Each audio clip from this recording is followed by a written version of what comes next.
Music theory is rules, and you can never play outside of the scale. That's not true. Rejected by Anthony Davis. There are ways inside of music theory that allow you to play outside of the scale and still have it sound good. What are scales? Scales give the foundation for melodies, they provide harmonic structure, they also define tonality, so this means they give it a sense of home and direction. The root chord is the home, and different scale types will evoke different emotions because the home is different.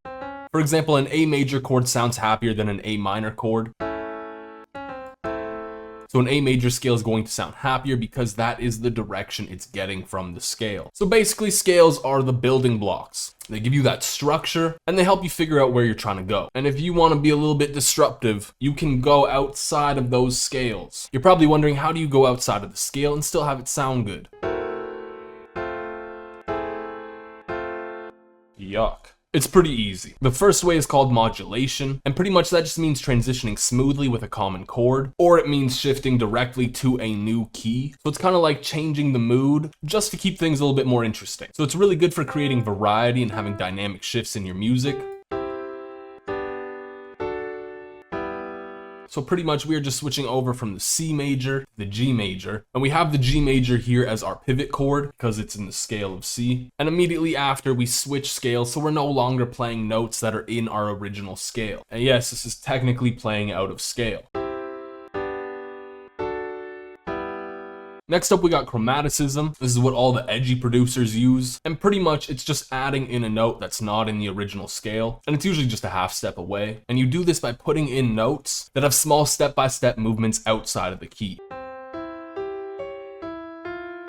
And because of this, it can add a lot of tension, and it can really make your melody sound a lot more unique.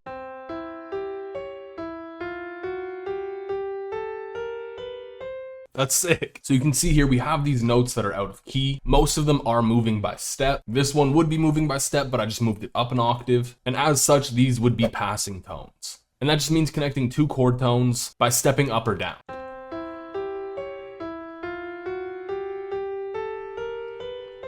My personal favorite has got to be borrowed chords. I've talked about this before, but pretty much all it is borrowing a chord from another scale. You got to keep in mind though that you can only borrow chords from parallel scales. The easiest way to think about parallel scales is you're keeping that same root note. So for example, the A in A minor, and your parallel scale would be switching that minor part. So A major is a parallel scale to A minor. And with that, you can just borrow chords from whichever parallel scale you want. So here we're just borrowing the F minor chord, which by the way, if you want to learn more about chords, I'll link a video up above. And the purpose of borrowed chords is to introduce contrasting harmonic moods, because you're going like major, minor, pretty self-explanatory. Next up, we've got modal interchange. What a dumb name. Pretty much though, that just means switching between different modes. I've done this a million times. You can see all of the different modes here in the FL Studio scale highlighting, by the way. And for this last chord, I'm just switching over to the harmonic minor mode.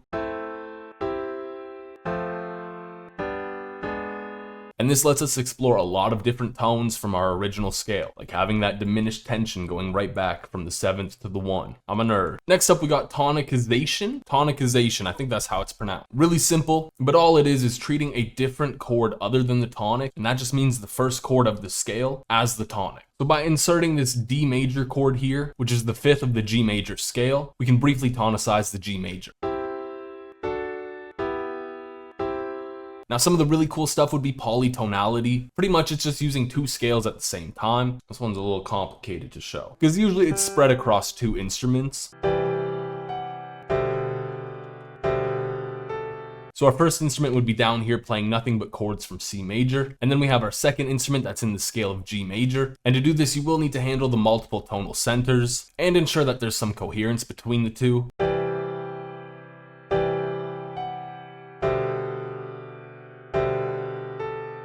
But this F sharp is outside the scale of C major. And then we've got altered chords. And altered chords is just using chords with tones that are raised or lowered by a half step. These tones also can't be found in the original scale. So pretty much that just means modifying your chords to include sharp or flat fifths or ninths, etc.